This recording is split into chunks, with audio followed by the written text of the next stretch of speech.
வணக்கம் போட்டித் தேர்வு பயணிகளே, எல்லாரும் எப்படி இருக்கீங்க? நான் ரொம்ப சூப்பரா இருக்கேங்க. இப்ப நம்ம என்ன பார்க்க போறோம் அப்படின்னா, வரக்கூடிய குரூப் 2, குரூப் 4 எக்ஸாம்ல பொது தமிழ்ல ரொம்ப ரொம்ப முக்கியமானது தான் பார்க்க போறோம். சரியா? அதுக்கு முன்னாடி நம்ம என்ன அப்படின்னா, அறநூல்கள் அப்படிங்கிற டாபிக் கம்ப்ளீட் பண்ணிட்டோம். அதுல வரக்கூடிய எக்ஸாம்ல எக்ஸாம் பாயிண்ட் ஆஃப்ல 2லிருந்து 3 கேள்வி உறுதியா வரும். சரியா? அத நாங்க கிட்டத்தட்ட சும்மா சொல்லல. அனலைஸ் பண்ணி 10 வருஷ டிஎன்பிஎஸ்சி கொஸ்டின் பேப்பர் அனலைஸ் பண்ணி தான் நாங்க சொல்லியிருக்கோம். அது இல்லாம எக்ஸாம் பாயிண்ட் ஆஃப் வியூல உங்களுக்கு டாப் 50 கொஸ்டின்ஸ் நாங்க குடுத்திருந்தோம். ஆன்லைன் டெஸ்ட்டா எல்லாருமே அடிச்சு பார்த்திருப்பீங்க. பிடிஎஃப்மே நீங்க கேட்டிருந்தீங்க. அதுவுமே நாங்க குடுத்திருந்தோம். அதையுமே நீங்க படிச்சிருப்பீங்க அப்படிங்கிறத நம்புறேன். உங்களுக்கு யூஸ்ஃபுல்லா இருக்கணும் அப்படிங்கிறதுக்காண்டி தான் நாங்க ஒவ்வொன்னும் பார்த்து பார்த்து பண்றோம். உங்களுக்கு ரொம்ப பயனுள்ளதா இருக்கும்னு நான் நம்புறேன். சரியா? அதே மாரி நீங்க ஒவ்வொரு நாளும் நீங்க டே 1, டே 2ன்னு வீடியோ கிளாஸை கரெக்டாக கவனிச்சுட்டு தலைப்பு போட்டுட்டு இந்த மாதிரி கவனிச்சு பக்கத்தில் 1 மார்க் உறுதி அப்படிங்கிறத கண்டிப்பாக நீங்கள் போட்டுக்கணும். ஓகேவா? அப்போ தான் நீங்கள் எவ்வளோ படிச்சிருக்கீங்க அப்படிங்கிறது உங்களுக்கு தெரியும். நீங்கள் ஃபுல்லாக நீங்கள் படிச்சுக்கிட்டே போனீங்கன்னா உங்களுக்கு என்ன படிக்கிறீங்க, எது படிக்கிறாங்க எதுவும் தெரியாது. ஒரு நாளைக்கு நீங்கள் 10 மணி நேரம் 15 மணி நேரம் அப்படின்னு படிக்கிறத விட்டுட்டு நீங்கள் என்ன பண்ணலாம், ஒரு நாளைக்கு 1 மணி நேரம் உட்காந்து ஒரு கிளாஸ் கவனிச்சு ப்ளஸ் டெஸ்ட் அடித்து பார்த்தீங்கனாலே உங்களுக்கு படித்த திருப்தி இருக்கும். சரியா? அது மட்டும் நீங்கள் கரெக்டாக ஃபாலோ பண்ணிகிட்டே வாங்க. எங்கள் கூடவே வாங்க. அது மட்டும் போதும். சரியா? அது இல்லாமல் இதில் ரொம்ப ரொம்ப முக்கியமான தலைப்பு தான் பார்க்க போகிறோம். உவே சாமிநாத ஐயர், அதுக்கப்புறம் பார்த்தீங்கன்னா தேப்போ மீனாட்சி சுந்தரம், அதுக்கப்புறம் இலக்குவனார். இவங்களோட தமிழ் தொடர்பான செய்திகள் யூனிட் 7ல் இருக்கு இல்லையா, தமிழ் அறிஞர்களும் தொண்டும், அதில் தான் ரொம்ப ரொம்ப முக்கியமானது தான் பார்க்க போகிறோம். அப்புறம் ப்ளஸ் திருக்குறளில் ஈகை அப்படிங்கிறதும் பார்க்க போகிறோம். சரியா? இதில் ரொம்ப ரொம்ப இம்பார்ட்டன்ட் யாருன்னா, இவங்க எல்லாரை விட ஊவேசா தான் ரொம்ப ரொம்ப முக்கியமானவர். ஏன்னா இவர் இல்லைன்னா தமிழே இல்லை, அந்த மாதிரி தானே. அது இல்லாமல் இவரை பற்றின கொஸ்டின்ஸும் இந்த கிளாஸில் நம்ம கொஸ்டின்ஸ் எப்படிலாம் கேட்டிருக்காங்க அப்படிங்கிறதையும் நம்ம பார்க்க போகிறோம் டீட்டெயிலாக. ஓகேவா? அதுவும் இல்லாமல் புது புக்கு, பழைய புக்கு, அதுக்கப்புறம் அவுட் சோர்ஸில் என்னென்ன கேட்டிருக்காங்க அப்படிங்கிறதையும் இந்த வீடியோவில் நாங்கள் நம்ம பார்க்கலாம் எல்லாரும். நீங்கள் என்ன பண்ணணும் அப்படின்னா, இதில் இப்போ ஊவேசாவை பற்றி குரூப் 2, குரூப் 4 எக்ஸாமில் ப்ரீவியஸ் இயரில் கேட்டிருந்தாங்கல்ல, அதை நாங்கள் ஆன்லைன் டெஸ்ட்டாக நாங்கள் கொடுத்துருக்கோம். அதையுமே நீங்கள் அடித்து பாருங்கள். அடித்து பார்த்துட்டு உங்களோட மார்க் எல்லாத்தையுமே கமெண்ட் செக்ஷனில் சொல்லுங்கள். எப்படி இருக்குது உங்களுக்கு டெஸ்ட்டு எப்படி இருக்குது, இந்த கிளாஸஸ்லாம் எப்படி இருக்குது, அதை உங்களோட ஃபீட்பேக் கமெண்ட்டில் சொல்லுங்கள். எதுனாலும் சொல்லுங்கள். உங்களுக்கு பாசிட்டிவாக இருந்தாலும் சரி, நெகட்டிவாக இருந்தாலும் சரி. நெகட்டிவ்னாலும் நீங்கள் சொன்னாலுமே அதை நாங்கள் திருத்திக்கிறோம். ஓகேவா? நீங்கள் எதுனாலும் உங்களோட கமெண்ட் செக்ஷனில் உங்களோட பதிலை நீங்கள் சொல்லலாம். சரி, தாராளமாக சொல்லலாம். அதுக்கப்புறம் உங்களுக்கு இன்னும் இந்த ஓகேவா, இந்த கிளாஸஸ்லாம் எப்படி இருக்குது அப்படிங்கிறது எல்லாமே நீங்கள் சொல்லலாம். அதுக்கேற்ற மாதிரி நம்ம கிளாஸ் கொண்டு போகலாம். சரி, இப்போ நாங்கள் ஒரு நாளைக்கு 1 மார்க் உறுதி அப்படிங்கிற மாதிரி தான் நாங்கள் கிளாஸஸ் உங்களுக்கு ஏற்ற மாதிரி தான் நாங்கள் டைம் டேபிள் அப்படி தான் க்ரியேட் பண்ணி நடத்திட்டு இருக்கோம். அதனால உங்களுக்கு எப்பயுமே இந்த கிளாஸஸ் பயனுள்ளதாக இருக்கும் அப்படிங்கிறத நம்புகிறேன். சரி, இப்போ கிளாஸ்க்குள்ளே போகலாம். சரியா?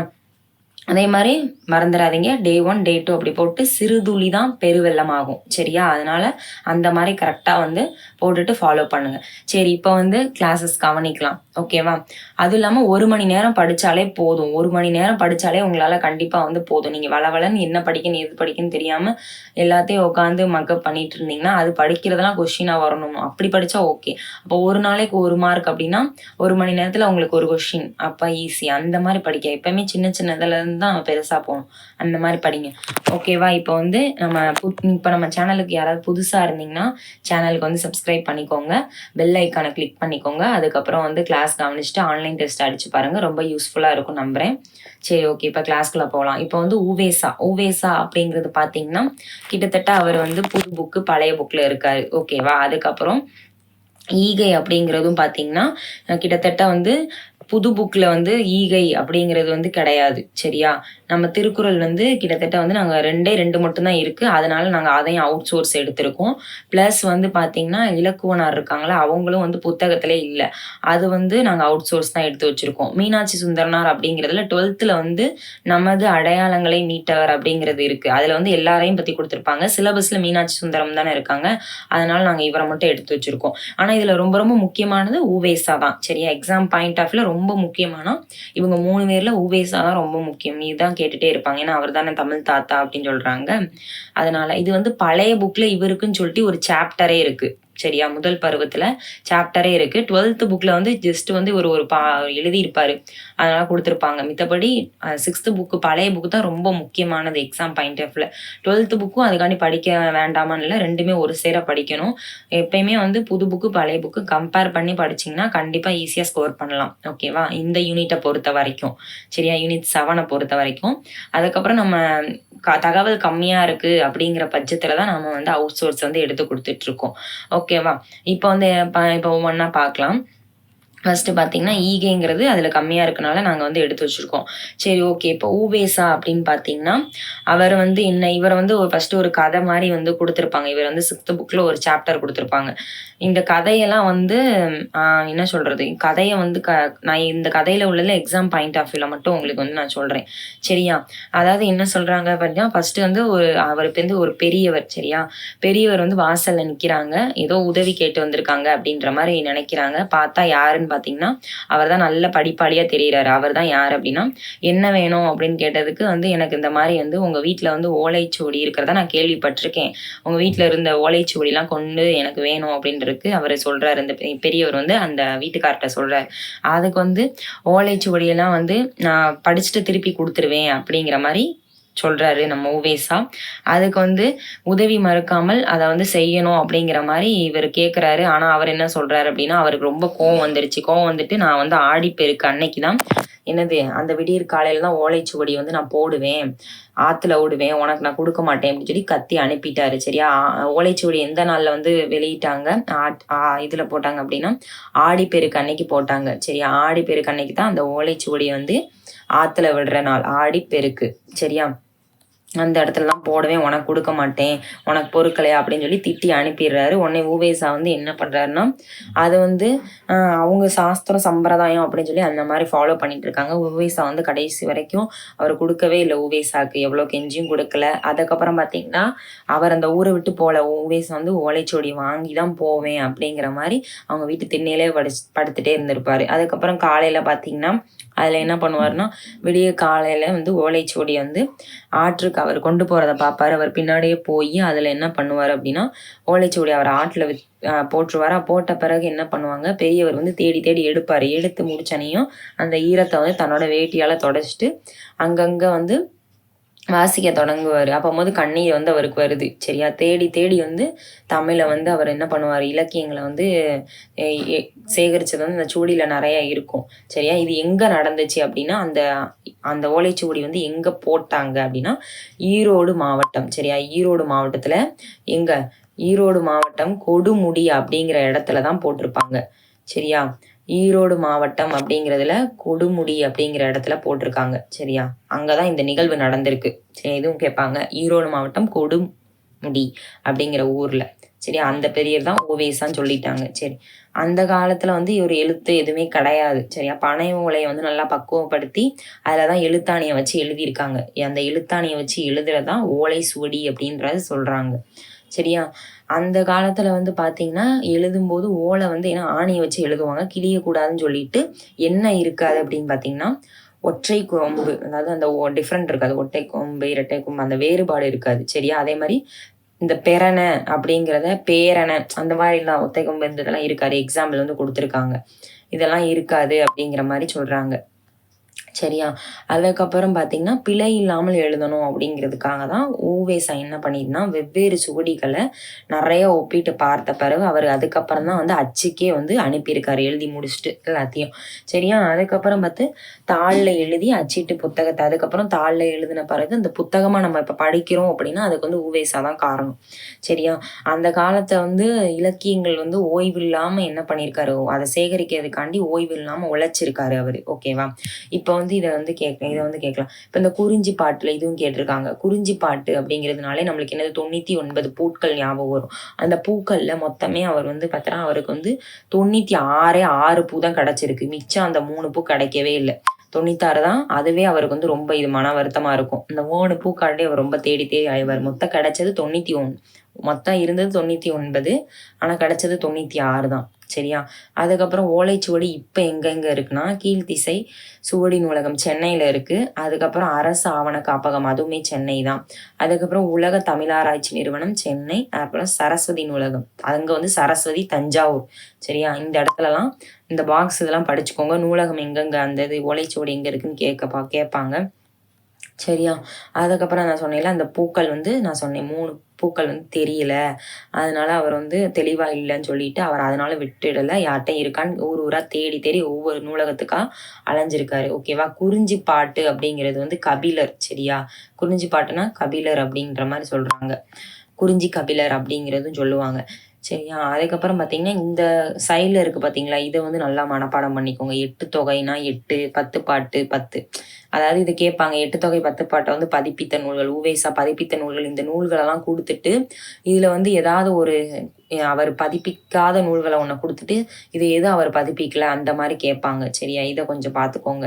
ஓகேவா. சீவக சிந்தாமணி ஒன்று. இந்த நம்பர்ஸ் வந்து பார்த்துக்கோங்க. நம்பர்ஸை விட இந்த 8 தொகை இந்த நூல்களை ரொம்ப பார்த்துக்கோங்க. ஏன்னா நூல்கள் வந்து பொருந்தாதில் கேட்பாங்க. இதெல்லாம் உவேசா பதிப்பிக்காத ஒரு நூலை கொடுத்து பொருந்தாதது எது அப்படிங்கிற மாதிரி கொஷின்ஸ் வந்திருக்கு. சரியா. அதுக்கப்புறம் பார்த்தீங்கன்னா அவர் வந்து பிறந்த ஊர் பார்த்தீங்கன்னா திருவாரூர். சரியா. அவர் வந்து திருவாரூருங்கிற மாவட்டத்தில் உத்தமநாதபுரம் அப்படிங்கிற இடத்துல தான் அவர் வந்து எங்கே பிறந்திருக்காரு. சரியா. அவருடைய இயற்பெயர்னு பார்த்தீங்கன்னா வேங்கட ரத்தினம். இயற்பெயர் என்னது வேங்கட ரத்தினம். அவருடைய ஆசிரியர் பெயர் தான் மகாவித்துவான் மீனாட்சி சுந்தரம். சரியா. ஆசிரியர் பெயர். ஓகேவா. அதுக்கப்புறம் பார்த்தீங்கன்னா அவர் வந்து அவருக்கு அவர் ஆசிரியர் தான். அவருடைய ஆசிரியர் தான் என்ன பண்ணியிருப்பாங்க சாமிநாதன் அப்படிங்கிற மாதிரி பேர் வந்து அவர் வச்சிருப்பாரு. சரியா. ஆசிரியர் வச்ச பேர் சாமிநாதன். சரியா. அதுக்கப்புறம் அதனால் அவர் என்ன பண்ணிட்டாருன்னா ஃபுல்லாக அவர் பிறந்த ஊர் உத்தமநாதபுரம். அதுக்கப்புறம் வேங்கட சுப்பு அவங்க அப்பா பேர், மகனார் சாமிநாதன். இது வந்து ஃபுல் ஃபார்ம். இதையுமே பார்த்துக்கோங்க. அதான் ஷார்ட் ஃபார்மாக வந்து ஊவேசா அப்படிங்கிற மாதிரி வச்சுருக்காங்க. அவர் கிட்டத்தட்ட வந்து பார்த்தீங்கன்னா 1855 அந்த ஆண்டில் பிறந்து 42 வந்து இயற்கை எழுதியிருக்காரு. ஓகேவா. இதை கொஞ்சம் பார்த்துக்கோங்க. அதுக்கப்புறம் பார்த்தீங்கன்னா அவரோட வாழ்க்கை வரலாறுல என் சரிதம், ஆனந்த விகடன் அந்த இதெல்லாம் என் சரிதம், என்னோட சரித்திரம் அப்படிங்கிற மாதிரி எழுதியிருக்காரு. நூலில் வந்து வந்திருக்கு ஆனந்த விகடம் இதெல்லாம். அதுக்கப்புறம் இவரோட தமிழ் பணி வந்து கிட்டத்தட்ட வந்து முழுமையே அடையலை. அவர் தொடங்கின தமிழ் பணி அப்படிங்கிறதுனால இவர் வந்து என்ன சொல்கிறாங்கன்னா அவருடைய பேர பிள்ளைகளாக நம்ம வந்து அந்த பணியை தொடங்குவோம் அப்படிங்கிற மாதிரி கொடுத்துருக்காங்க. அவரோட வீடு எங்கே இருக்குன்னா உத்தமநாதபுரத்தில் தான் இருக்குது அவர் ஊர். சரியா. அதுக்கப்புறம் சிறப்பு குறிப்புகள் பார்த்தீங்கன்னா இவருக்கு வந்து என்னென்ன இருக்குன்னா 1900 அவர் இறந்தார்ல 42 அங்கே வந்து என்ன பண்ணியிருக்குன்னா சென்னையில் வந்து அவருக்கு ஒரு நூல் நிலையம் வந்து வச்சுருக்காங்க. சென்னையில் வந்து ஒரு நூல் நிலையம் வச்சுருப்பாங்க. அதுக்கப்புறம் பார்த்தீங்கன்னா இன்னொன்று என்னது ஓவேசாவோட தமிழ் பணி வந்து ரொம்ப அளப்பரியதில் அதை வந்து யார் பாராட்டினாங்கன்னு கேட்டாங்கன்னா சுழியல் வின்சோன் அப்படிங்கிற ஒருத்தர் ஒரு ஜி போப் இவங்க 2 பேருமே ரொம்ப பாராட்டி வியந்திருக்காங்க ஓவேசாவை வந்து. சரியா. இவங்க 2 பேரும் ஒரு ஆங்கிலேயர்கள் தானே, இவங்க வந்து பாராட்டியிருக்காங்க. சரியா. அதுக்கப்புறம் பார்த்தீங்கன்னா நடுவண் அரசு வந்து இவருக்கு இவரோட தமிழ் தொண்டை வெளிப்படுத்தும் வகையில் இவருக்கு வந்து 2006 வந்து அஞ்சல் தலையை வந்து வெளியிட்டிருக்கு. சரியா. இதுவுமே பார்த்துக்கோங்க. ரொம்ப எக்ஸாம் பாயிண்ட் ஆஃப்ல 2006 வந்து அஞ்சல் தலையை வெளியிட்டிருக்கு. சரி. ஓகே. இப்போ வந்து இதில் ரொம்ப என்னென்ன இம்பார்ட்டன்னா இவர் வந்து 1942 வந்து பார்த்தீங்கன்னா சென்னையில் வந்து நூல் நிலையம் இருக்குது. 2006 வந்து இவருக்கு வந்து அஞ்சல் தலை வந்து வெளியிட்டிருக்கு. அதுக்கப்புறம் பார்த்தீங்கன்னா இவரோட ஃபுல் ஃபார்ம் வந்து பார்த்துக்கோங்க. உத்தமநாதபுரம் வேங்கட சுப்புவின் மகனார் சாமிநாதன். சரியா. அந்த இந்த ஃபுல் நேம் அதை தான் ஊவேசான்னு ஷார்ட்டாக வச்சுருக்காரு. ஆசிரியர் வச்சது பார்த்தீங்கன்னா சாமிநாதன். ஓகேவா. அதுக்கப்புறம் வந்து வேற என்ன அப்படின்னா இவர் வந்து எந்தெந்த நூல்கள்லாம் பதிப்பிச்சாரு 8 தொகை 10 பாட்டு இந்த இதெல்லாம் பதிப்பிச்சிருக்காரு. இவர் எந்த இடத்துல ஓலைச்சுவடியை வந்து எடுத்தார் ஈரோடில் கொடுமுடி அப்படிங்கிறதுல. ஏன்னா அங்கே போய் விழுந்துட்டு யாரு காப்பாள் தமிழன்னையை அப்படின்னு அதில் போய் குதிச்சிருவார். ஆற்றுல போய் குதிச்சுட்டு அந்த ஓலைச்சுவடியை எடுத்துகிட்டு வருவார்ல அந்த இடத்துல திருவாரூர் அப்படிங்கிற ஊரில் பிறந்திருக்காரு. ஓகேவா. எக்ஸாம் பாயிண்ட் ஆஃப் வியூவில் இந்த கொஷின்ஸ்லாம் இம்பார்ட்டன்ட். அதுக்கப்புறம் வந்து 42 நூல் நிலையம் இருக்குது அது சொல்லியாச்சு. அப்புறம் வந்து என் சரிதம் ஆனந்த விகடனில் என் சரிதம் அப்படிங்கிறதுல தான் இவரோட வாழ்க்கை வரலாறுலாம் எழுதியிருக்காங்க. அதுக்கப்புறம் பார்த்தீங்கன்னா வேற என்ன அப்படின்னா இவரை யார் பாராட்டினா இவரோட தமிழ் பணியை வந்து யார் பாராட்டினா ஜி போப்பும் சுழியம் வின்சம் அப்படிங்கிறவங்க தான் 2 பேர் தான் பாராட்டியிருக்காங்க. ஓகே. அதுக்கப்புறம் பார்த்தீங்கன்னா, ஓலைச்சுவடி பிரித்தெழுதுக, ஓலை கூட்டல் சுவடி, தமிழ் பணி, தமிழ் ப்ளஸ் பணி, குறிஞ்சி பாட்டு அப்படின்னா குறிஞ்சி ப்ளஸ் பாட்டு. அதே மாரி 99 பூக்கள் இருக்கு குறிஞ்சி. அதில 96 மட்டும் தான் இவருக்கு கிடைச்சிருக்கு. அப்புறம் ஒற்றை கொம்பு, இரட்டை கொம்புங்கிறது வேறுபாடு இருக்காது. இதெல்லாம் வந்து எக்ஸாம் பாயிண்ட்டாக பார்த்துக்கோங்க. எழுத்து ப்ளஸ் ஆணி, எழுத்தாணி, 10 ப்ளஸ் பாட்டு, 10 பாடு. ஓலைச்சுவடிகளை தேடி வந்த பெரியவர் அவர்தான் உவேசா. உவேசாவின் வாழ்க்கை வரலாறு நூலின் ஆசிரியர் அப்படின்னு சொல்லி யாரும் கேட்டிருக்காங்க. என் சரிதம். சரியா? அதுக்கப்புறம் பார்த்தீங்கன்னா, உவேசா வாழ்நாள் முழுவதும் என்னது அச்சுப்பணியை தான் மேற்கொண்டார். அச்சுப்பணினா பதிப்பு பணி. அதுக்கப்புறம் உவேசா வந்து எங்க பிறந்தாரு அப்படின்னு கேட்டிங்கன்னா, உத்தமநாதபுரம். சரியா? உவேசா அவர்களை நம்ம எப்படி அழைப்போம் அப்படின்னா, தமிழ் தாத்தான்னு சொல்லுவோம். சரியா? சரி, இப்போ ப்ரீவியஸ் இயர் கொஸ்டின்ஸ் வந்து எப்படி கேட்டிருக்காங்க எக்ஸாம் பாயிண்ட் ஆஃப் வியூவில் அப்படிங்கிறத பார்ப்போம். தமிழ் தாத்தா அப்படின்னு சொல்லி யார் அழைக்கிறாங்க அப்படின்னா உவே சாமிநாதர். அதுக்கப்புறம் பார்த்தீங்கன்னா, உவேசா அவர்களோட தமிழ் வாழ்க்கை வரலாற்றை தொடராக எழுதிய இதழ் எது? இதழ் எது? ஆனந்த விகடன். சரியா? அதுக்கப்புறம் சரியான விடையை தேர்ந்தெடு. கீழ்கண்டவற்றுள் உவேசா பற்றிய சரியான தொடர், அதாவது ஃபுல்லாக அவரை பற்றி படித்தா மட்டும்தான் இதுக்கு வந்து நம்ம சரியான விடை கூற்று காரணம் கொஸ்டின்ஸ்லாம் நம்ம வந்து ஆன்சர் பண்ண முடியும். சரியா? உவேசாவின் இயற்பெயர் என்னது? வேங்கட ரத்தினம். சரி, அவரின் ஆசிரியர் பெயர் Meenakshi Sundaran. Okay, correct. First one வந்து கரெக்டு. குறிஞ்சி பாட்டு என்னும் ஓலைச்சுவடியில் அச்சில் பதித்தார், அதுவுமே கரெக்டு. சரியா? இவர் வந்து 3ஆம் தமிழ் சங்கத்தை சார்ந்தவர். அவர் வந்து 3ஆம் தமிழ் சங்கத்தோட தலைவர் கொடுத்துருக்காங்க, அது வந்து தப்பு. ஓகேவா? 3ஆம் வராது, 2ஆம் வரும். அதுக்கப்புறம் பார்த்தீங்கன்னா, நடுவண் அரசு உவேசா அவர்களின் தமிழ் தொண்டினை பாராட்டி அந்த எந்த ஆண்டு வந்து அவருக்கு அஞ்சல் தலையை வெளியிட்டது? 2006. ஓகேவா? அதுக்கப்புறம் பார்த்தீங்கன்னா, 10 பாட்டு 8 தொகை ஆகிய 2 தொகுதிகளையுமே அச்சிட்டு, அதை சொன்னேன்ல, அந்த அச்சிட்டு 10 பாட்டு 8 தொகைனா அதையுமே உவேசா தான் ஃபஸ்ட்டு அதை பதிப்பிச்சாரு. அதுக்கப்புறம் பார்த்தீங்கன்னா, யார் காப்பார் தமிழன்னையே அப்படின்னு கேட்டிங்கன்னா, நான் காப்பேன் அப்படிங்கிற மாதிரி அவர் தான் வந்து உவேசா. சரியா? அந்த ஆற்றுக்குள்ளே ஓலைச்சுவடி போட்ட பிறகு உள்ளே போய் எடுத்திருப்பாரு. அதுக்கப்புறம் உவேசா தன் சரிதம் என் சரிதம் ரெண்டுமே ஒன்று தான் இன்னும் வரலாற்று நூலை எந்த இதழில் எழுதினார்னா ஆனந்த விகடன். சரியா? அப்புறம் சூழியர் மின்சோன் பாராட்டிய தமிழறிஞர் யாருன்னா உவேசா. ஓகேவா? அப்புறம் உவேசா அவர்களின் தமிழ் பணியினை பாராட்டிய வெளிநாட்டு அறிஞர்கள், அதாவது வெளிநாட்டு அறிஞர்கள் யாருன்னா இந்த ஜியு போப்பும் சூழியல் வின்சனும். ஓகேவா? இவங்க 2 பேர் தான் பாராட்டியிருப்பாங்க. இவரோட ஆசிரியர் பெயர் வந்து மகாவித்துவான் மீனாட்சி சுந்தரனார் அப்படின்னு சொல்றாங்க. இப்போ அவர் பதிப்பித்த நூல்கள்லே பொருந்தாது இதுங்கிட்டு அவர் வந்து உலா வந்து இது பண்ணியிருப்பாரு. உலா வந்து இது பண்ணியிருக்காரு. அதுக்கப்புறம் கோவை பண்ணியிருக்காரு. பிள்ளை தமிழ் இவர் பாடவே இல்லை, பதிப்பிக்கவும் இல்லை. சரியா? பதிப்பிக்கலை. அதுக்கப்புறம் பரணி வந்து இது பண்ணியிருப்பாரு. ஓகேவா? இது எல்லாமே ஒரு பதிப்பிச்ச நூல்கள், பிள்ளை தமிழ் மட்டும் கிடையாது. சரியா? அதுக்கப்புறம் பார்த்தீங்கன்னா, அப்புறம் சாமிநாதன் அப்படி என்ற ஆசிரியரால் பெயரிடப்பட்டவர் யாரு? சாமிநாதன் அப்படிங்கிறது தான் உவேசா, அவங்க ஆசிரியர் வந்து வச்சாங்கல்ல அது. சரியா? அப்புறம் பாருங்க, தமிழ் பாருங்க, ஒவ்வொரு இதில் எவ்வளோ கொஸ்டின்ஸ் வந்து கேட்டிருக்காங்கன்னு பாருங்க ப்ரீவியஸ் இயரில் இவரை பற்றி. அப்போ இவர் எந்த அளவுக்கு டிஎன்பிசியில் ரொம்ப ரொம்ப முக்கியமான ஆளுன்னு. தமிழ் அறிஞர் டாக்டர் உவேசா அவர்களின் பெயரினை விரிவாக்கம் என்ன அப்படின்னா, அவரோட ஃபுல் ஃபார்ம் என்ன அப்படின்னா உத்தமநாதபுரம் வேங்கட சுப்புவின், அவங்க அப்பா பேர் தான் வேங்கட சுப்பு. சரியா? சுப்புவின் மகனார் சாமிநாதன். அதுக்கப்புறம் தமிழ் விடு தூது என்னும் சிற்றிலக்கிய நூலை 1930 முதல்ல பதிப்பித்தவர் யாரு அப்படின்னா உவேசா. சரியா? உவேசா தான் முத தமிழ் விடு தூதை வந்து, ஏன்னா தமிழ்நாளே அவர் தானே, அப்ப அவர் தான் முதல்ல பதிப்பிச்சிருக்காரு. ஓகே, அடுத்து பார்த்தீங்கன்னா, இது வந்து 6th புக்கில் வந்து நம்ம அது அவருக்கு பற்றி கொடுத்துருந்த பார்த்தோம். ப்ளஸ் வந்து அவர் ப்ரீவியஸ் இயர் கொஸ்டின்ஸ் வந்து பார்த்தோம். 12th புக்லையும் நம்ம வந்து பார்க்க போகிறோம். சரியா? 12th புக்கில் வந்து பண்டைய காலத்து பள்ளிக்கூடங்கள் அப்படிங்கிறதுல தான் அவர் வந்து எழுதினார். அதை பார்த்தீங்க அப்படின்னா கிட்டத்தட்ட இவர் வந்து இவரோட நூல்கள் இது பாருங்கள், 1936 நிகழ்த்தப்பட்ட, அதாவது எங்கே அப்படின்னா சுதேசமித்திரன் வார இதழில் ஒரு கட்டுரை வந்து வெளியாக இருக்குது. ஓகேவா? ஒரு பள்ளியில். சரியா? இது வந்து எக்ஸாம் பாயிண்ட் ஆஃப் வியூவில் பாருங்கள். கணக்காயர் என்பது யார் அப்படின்னா, கணக்காயர்னா உபாத்தியார். சரியா? உபாத்தியாருக்கு தான் அந்த இன்னொரு பேர் தான் கணக்காயர். கணக்குங்கிறது அந்த நூலோட பெயர். ஓகேவா? இது வந்து திண்ணை பள்ளிக்கூடங்களும் அண்ணாவிகளும், அதாவது என்ன சொல்கிறாங்கன்னா, மில்டன் ஸ்வர்க்க நீக்கத்தை தமிழில் மொழிபெயர்த்தவரும் உயிரின மருத்துவரான வெள்ளக்கால் பா சுப்பிரமணியனார் திருநெல்வேலி தெற்கு தெரு கணபதியார் திண்ணை பள்ளிக்கூடத்தில் 4 வருடங்கள்ல ஒருத்தர் படிக்கிறார். சரியா? இந்த ஊர்ல வந்து படிக்கிறாரு.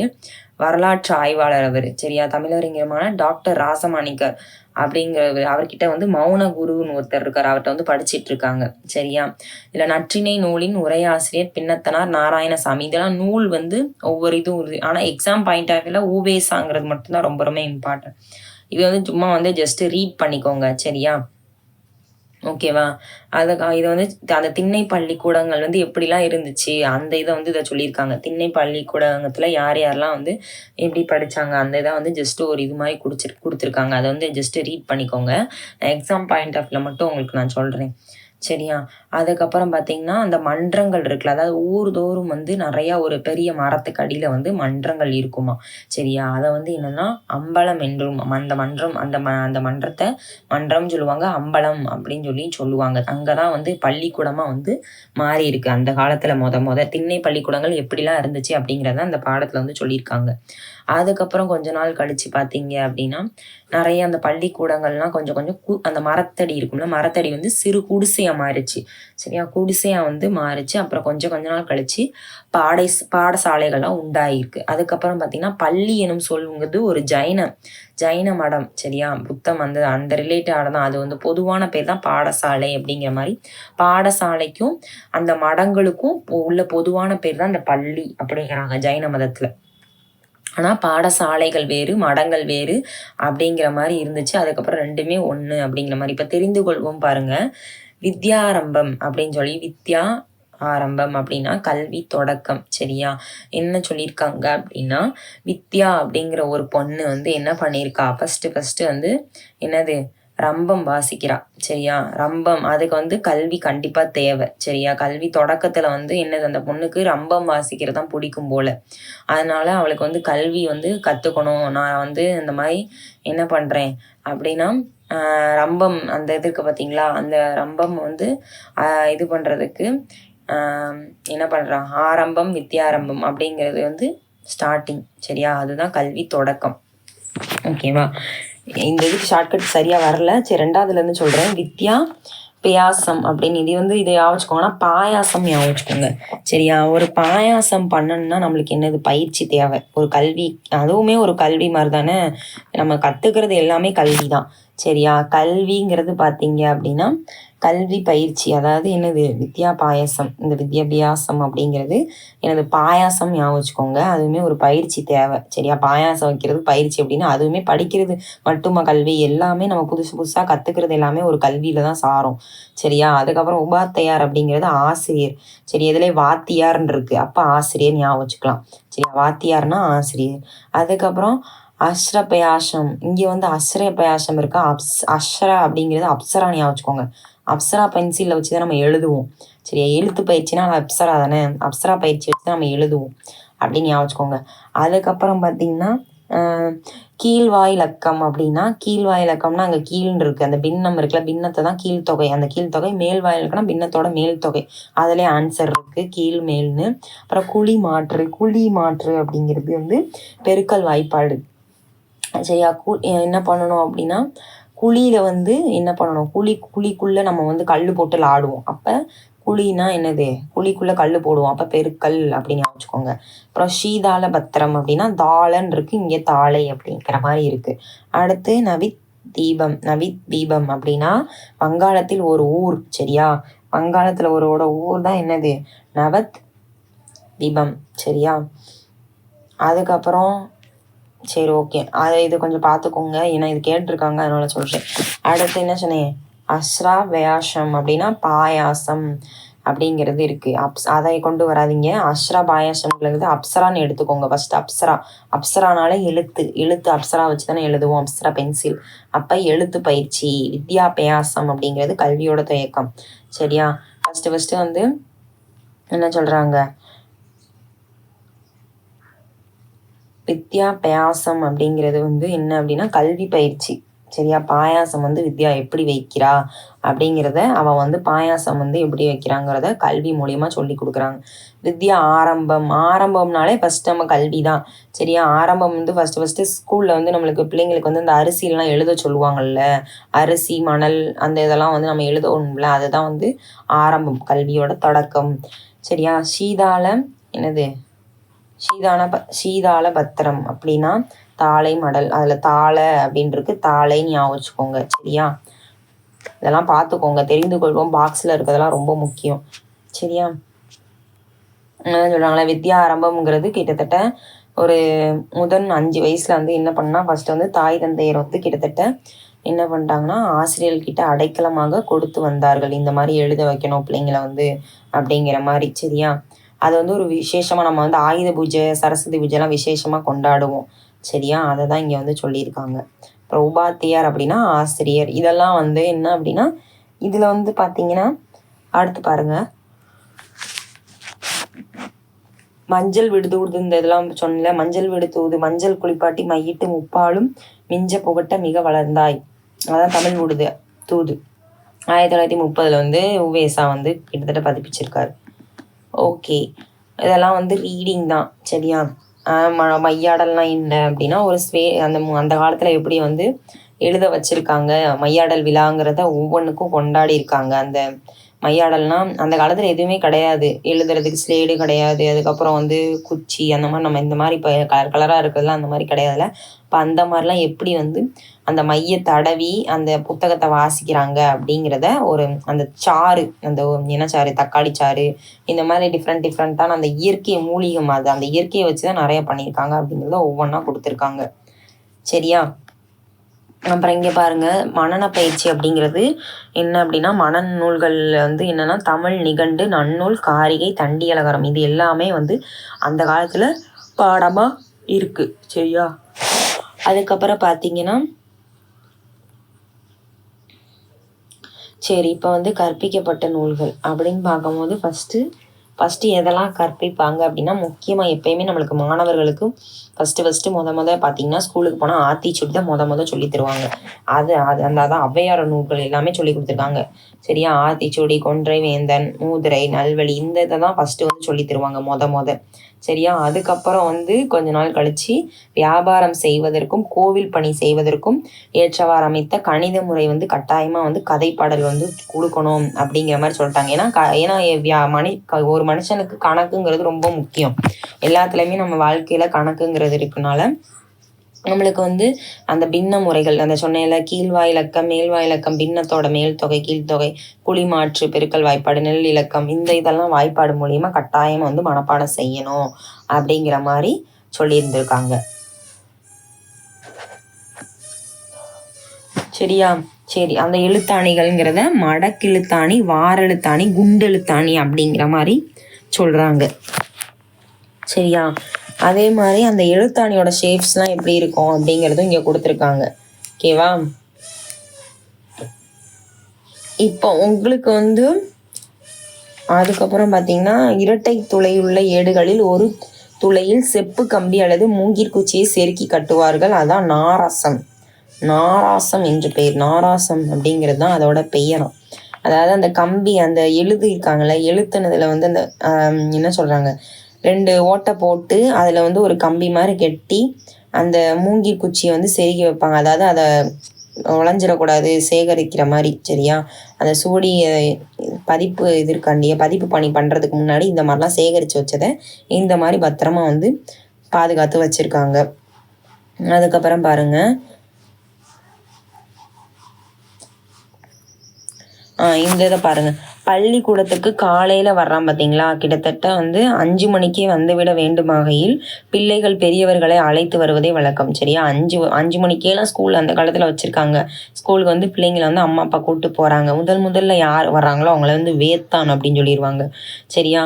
வேத்தான் மற்றவர்களை விட வேறான தனிப்பெருமை. அதாவது வேத்தான்னா நம்ம வேற ஆளும் கிடையாது, அந்த அதாவது கூட்டத்தோட கூட்டமாக வராமல் அவன் ஃபஸ்ட்டாக வர்றான் பார்த்தீங்களா, கெத்தா தனியாக வந்ததுனால அவன் வந்து தனிப்பெருமையுடையவன், அவன் தான் வேத்தான் அப்படிங்கிற பொருள். சரியா? மற்றவரை விட வேறான ஒரு தனிப்பெருமையுடையவன் தான் வேத்தான். பிள்ளைகளுக்கு அதான் இதுவுமே ரொம்ப முக்கியம். இந்த மாதிரி பாக்ஸில் உள்ள ரொம்ப பார்த்துக்கோங்க. பிள்ளைகளுக்கு மணல் தான் ஸ்லேடு. அதான் ஃபஸ்ட்டு வந்து நம்ம மணலில் தான் எழுதுவோம். எடுத்தோடனே நம்மளுக்கு என்ன ஸ்லேடு இல்லை. நம்ம வந்து அந்த மொத பிள்ளைங்களை ஸ்கூலுக்கு சேர்க்கறதுக்கு முன்னாடி அந்த நெல் அதில் தானே ப்ராக்டிஸ் பண்ணுவோம்.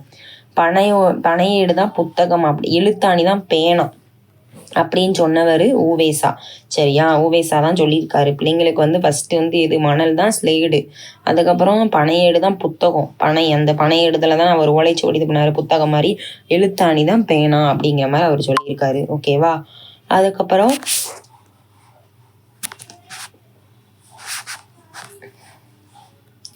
சரி, அது வந்து ஓதர் பிரிவு வந்து எத்தனாவது ஆண்டுன்னு கேட்டிருக்காங்க. அதாவது அந்த காலத்தில் பார்த்தீங்கன்னா அந்த தலைவன் தலைவி இருப்பாங்களா, அகப்பொருளில் வந்து வரும். தலைவன் தலைவி வந்து கிட்டத்தட்ட வந்து ஓதர் பிரிவு அப்படிங்கிறது, கிட்டத்தட்ட ஓதர் பிரிவுங்கிறது 3 வருஷம். இப்பயுமே வந்து காலேஜ்லாம் 3 வருஷம் தானே. இப்போ ஒவ்வொரு பிரிவும் சொல்லுவாங்க. இந்த மாதிரி வேலைக்கு போகிறது ஒவ்வொரு பிரிவு, ஓதர் பிரிவு ஒவ்வொரு பிரிவு. அதில் வந்து ஓதர் பிரிவுங்கிறது அந்த தலைவன் வந்து தலைவியை விட்டு படிக்கிறதுக்காண்டி ஒரு 3 வருஷம் போவான். இந்த மாதிரி இருக்கு. சரியா? சரி, ஓகே. இப்போ நூல்வெளி பார்ப்போம். ஊவேசாவில் நூல்வெளி ரொம்ப முக்கியம். சரியா? ஊவேசாவோட கட்டுரைகள் எல்லாமே எந்த தலைப்பில் வருதுன்னா உயிர் மீட்சி. சரியா? ஏன்னா உயிர் மாதிரி மீட்டெடுத்து வந்திருக்காரு அந்த ஓலைச்சுவடி. உயிர் மீட்சி அப்படிங்கிறது தான் ஊவேசாவோட தொகுக்கப்பட்ட அந்த கட்டுரையோட தலைப்பு. சரியா? ஊவேசாங்கிறது கிட்டத்தட்ட புலமை பெருங்கடல். ஆமாம், அவர் ஆறு கடல் அதிலெல்லாம் குதிச்சு தான் ஓலைச்சுவடியை எடுத்துகிட்டு வந்திருக்காரு. அப்போ அவரை புலமை பெருங்கடல்னு சொல்கிறாங்க. அவர் ஒரு சிறந்த எழுத்தாளர் சொல்லலாம். ஆமாம், எழுதுவார். அப்புறம் பதிப்பாசிரியர். அதுக்கப்புறம் பழந்தமிழ் இலக்கியங்கள்லாம் தேடி தேடி அதை வந்து அவருக்கு ஓய்வே இல்லை. கடைசி வரைக்கும் கூட ஓய்வு இல்லாமல் வந்து அவரோட அச்சுப்பணியை வந்து மேற்கொண்டார். பார்த்தீங்களா? அதே மாதிரி அவர் பட்டங்கள் பாருங்கள், இதெல்லாம் ரொம்ப முக்கியம். சரியா? பட்டங்கள் வந்து பார்த்துக்கோங்க. மகாமகோபாத்தியாய, திராவிட வித்யாபூஷணம், தாஷ்யாந்திய காலாநிதி அப்படிங்கிற மாதிரி சொல்கிறாங்க. இந்த மாதிரி பட்டங்கள்லாம் அவர் பெற்றிருக்காரு. அதுக்கப்புறம் இதில் பார்த்தீங்க அப்படின்னா அதுக்கப்புறம் பார்த்திங்கன்னா வேறு என்ன சொல்லியிருக்காங்க, கும்பகோணமில் தான் இவர் வந்து கிட்டத்தட்ட அரசு கலைக்கல்லூரியில் தான் படிச்சிருக்காரு. சரியா? அதுக்கப்புறம் படிக்கலை, அங்கே தான் வந்து அங்கேயும் சென்னை மாநில கல்லூரிலையுமே இவர் தமிழ் ஆசிரியராக வேலை பார்த்துருக்காரு. அப்புறம் 1932 டாக்டர் பட்டம், 1932 டாக்டர் பட்டம் கொடுத்துருக்காங்க. 42 அவர் இறந்துட்டார். சென்னையில் வந்து அவருக்கு செலவு வச்சுருப்பாங்க. சரியா? 42 இது 32 தான் அவருக்கு வந்து டாக்டர் பட்டம் கொடுத்துருக்காங்க. சரியா? அதுக்கப்புறம் பார்த்திங்கன்னா அதான் எங்கள் சென்னை மெரினா கடையில் அங்கே இருக்குது அவரோட திருவுருவ சிலை வந்து அங்கே இருக்குது, திருவான்மியூரில் இருக்குது. சரியா? திருவான்மியூரில் நூலகம் இருக்குது. சரியா? வானவில் அளவுக்கு உங்கள் நூலகம் இருக்கும். அதை நம்ம போய் பார்த்தா தெரியும். அதை பார்த்துக்கோங்க. புலம்பை பெருங்கடல் என அழைக்கப்பெற்றவர் ஊவேசா. இப்போ எல்லாரும் என்ன கேட்குறீங்க அப்படின்னா, இந்த நோட்ஸ் வந்து ஒரு சில பேர் கேட்டிருந்தீங்க, பார்த்தேன். இந்த நோட்ஸை வந்து நம்ம எப்படி, இப்போ நீங்கள் நோட்ஸ் கிளாஸஸ் வந்து கொஞ்சம் லென்த்தாக போகிற மாதிரி இருக்குது, அதனால் நோட்ஸ் எப்படி படிக்கணும்னு சொல்லுங்கள் அப்படின்றீங்க. அதான் நான் சொல்கிறேன். நோட்ஸ் வந்து எப்படி எடுக்கணும்னா, இப்போ ஊவேசாவா போட்டுக்கோங்க. இந்த ப்ரீவியஸ் இயர் கொஸ்டின் பேப்பர் கேட்டிருக்காங்க பார்த்தீங்களா, அந்த கொஸ்டின் பேப்பரை கேட்ட கொஸ்டின்லாம் அதை கீழே எழுதி வச்சுக்கோங்க. சும்மா ஹிண்ட்டாக ஒரு ஷார்ட் ஹிண்ட்டாக எழுதி வச்சுக்கோங்க. சரியா? எழுதி வச்சுக்கிட்டு என்ன பண்ணணும் அப்படின்னா, அதுக்கப்புறம் உங்கள் புக்கை எடுத்துக்கோங்க. புக்கை எடுத்துகிட்டு இப்போ இந்த கொஸ்டின்லாம் இதை கேட்டிருக்காங்க, அப்போ எந்த லைன் கேட்கல, அப்போ அடுத்து இந்த கொஸ்டின் தான் கேட்பாங்க அப்படிங்கிற மாதிரி ஞாபகம் வச்சு படிங்க. சரியா? இப்போ ஊவேசான்னு கெட்டிங் போட்டிங்கன்னா ஊவேசாவோட ப்ரீவியஸ் இயர் கொஸ்டின் பேப்பர்லாம் ஒரு ஷீட் எடுத்து எழுதி வச்சுக்கோங்க. எழுதி வச்சுட்டு ப்ளஸ் என்ன பண்ணணும் அப்படின்னா, எழுதி வச்சு முடிச்சுட்டு அதுக்கப்புறம் ஊவேசா கொஸ்டின்ஸில் கேட்காததெல்லாம் புக்கில் இருக்கும். அந்த கேட்காத தலைப்பு அதையுமே அது கீழே எழுதி வச்சுக்கோங்க. எழுதி வச்சுக்கிட்டீங்க அப்படின்னா எக்ஸாம் பாயிண்ட் ஆஃப் வியூவில் அடுத்து எது கேட்கல, எது கேட்டிருக்காங்க அப்படிங்கிறது உங்களுக்கு தெரியும். ஈஸியாக நீங்கள் படிச்சிடலாம். அப்படி நோட்ஸ் எடுங்க. ஓகேவா? அப்புறம் சரி, ஓகே. அடுத்து முதலில் 5ஆம் பிரயாத்தில் வித்யாபியாசம் செய்யும் பொழுது தாய் தந்தையரை தான் எந்த பயிற்சிகளை வந்து அடைக்கலமாக வந்து ஆசிரியர்கிட்ட கொடுத்தாங்கன்னா கல்வி பயிற்சி. வித்யா ஆரம்பம்னாலே கல்வி தான். சரியா? என்ன சொல்லியிருக்காங்க, வித்யா பாயாசம் அப்படிங்கிறது கல்வியோட பயிற்சி. சரியா? பாயாசம் வைக்கிறதுக்கு ஃபஸ்ட்டு வந்து என்ன பண்ணணும், ஃபஸ்ட்டு வந்து பயிற்சி தேவை கல்வியில் அப்படிங்கிறாங்க.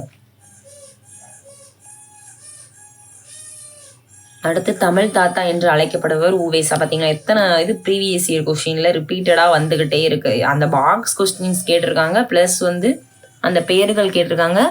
அதுக்கப்புறம் உவேசாவோட மேக்ஸிமம் 6th புக்கில் தான் நிறையா வந்திருக்கு. சரியா, எக்ஸாம் பாயிண்ட் ஆஃப் வியூவில் 6th புக்கில் நிறையா வந்திருக்கு. 12th புக்கில் அவரோட அந்த பட்டங்கள்லாம் பார்த்துக்கோங்க, ஏன்னா பட்டங்கள் கூட கேட்டிருக்காங்க ஒரு சில எக்ஸாமில் வந்து. ஓகே, மற்ற எக்ஸாமில் கேட்டிருக்காங்க. டிஎன்பிசி எக்ஸாமில் வந்து 6th புக்கில் வந்து ஓவரால் வந்து கவர் பண்ணியிருப்பாங்க, ஏன்னா அவருக்கு சாப்டரே இருக்குல்ல, அதனால். சரி, ஓகே. இப்போ டிஎன்பிஎஸ்சியில் வந்து கேட்ட கொஷின்ஸ் எல்லாமே நம்ம ஒரு கிளான்ஸ் பார்த்தாச்சு. அடுத்து நம்ம என்ன பார்க்க போகிறோம் அப்படின்னு கேட்டிங்கன்னா, இலக்குவனார். இவரை பார்த்தீங்கன்னா இவர் தமிழ் தொண்டு, இவருக்குமே இவர் இம்பார்ட்டன்ட் தான், ஆனால் ரொம்ப ரொம்ப முக்கியமானதுன்னா உவேசா தான். சரியா, இவர் பெயர் வந்து இலக்குவனார். இவர் வந்து லக்ஷ்மணன், இவரோட இயற்பெயர் வந்து லக்ஷ்மணன் சொல்கிறாங்க. இவரோட காலம் பார்த்தீங்கன்னா 1909 1973 இவரோட இயற்கை எழுதினது. ஓகேவா. பிறப்புன்னு பார்த்தீங்கன்னா நாகப்பட்டினம் மாவட்டத்தில் திருதுறைப்பூண்டி அப்படிங்கிறதுல தான் வாய்மைமேடு அப்படிங்கிற இடத்துல பிறந்திருக்காரு. பெற்றோர் பார்த்தீங்கன்னா சிங்காரவேலர் ரத்னதாட்சி அவங்க அம்மா பேர். ஓகேவா. இவர் வந்து கிட்டத்தட்ட நவம்பர் 17 1909 செப்டம்பரில் பிறந்திருக்காரு. இவர் பார்த்தீங்கன்னா அரசர் மடத்தில், அதாவது அரசரோட மடம் இருக்குல்ல, அங்கே வந்து கிட்டத்தட்ட நடுநிலை பள்ளி வந்து படிச்சிருக்காரு. சரியா, அங்கு தமிழாசிரியராக திகழ்ந்த சாமி சிதம்பரனார் இருக்கார்ல, அவர் தான் இலக்குவனார் என பெயர் மாட்டுறார். இப்போ ஊவேசாவுக்கு பார்த்தீங்கன்னா ஊவேசாவோட மீனாட்சி சுந்தரம் இருக்காங்களே, அவங்களோட பேர் தான் அவங்களோட அவர் தானே சாமிநாதன் அப்படிங்கிற மாதிரி வச்சிருப்பாரு.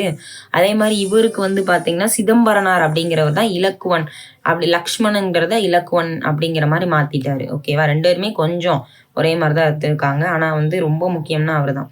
சரியா, அதுக்கப்புறம் பார்த்தீங்கன்னா அவர் எங்கே பிறந்தார் திரும்பி அதான் சொல்லியிருக்காங்க. அதுக்கப்புறம் முதுநிலை பட்டமும் மெயில் முனைவர் பட்டம் பிஹெச்டி படிச்சிருக்காரு.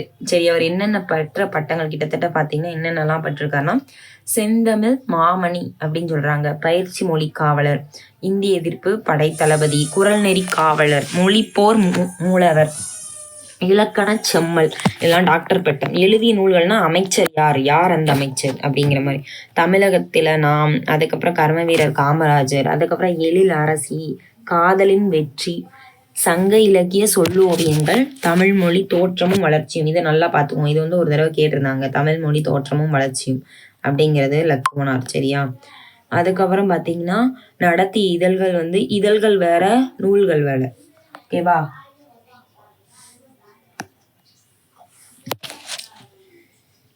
இப்போ வந்து குரல் நெறி, திராவிட கூட்டரசு, சங்க இலக்கியம், அதுக்கப்புறம் பாருங்க திராவிடன் ஃபெடரேஷன் அப்படிங்கிற மாதிரி பேசியிருக்காங்க, திராவிடன் ஃபெடரேஷன்ஸ் அப்படிங்கிறது, இதெல்லாம் வந்து இவரோட இது.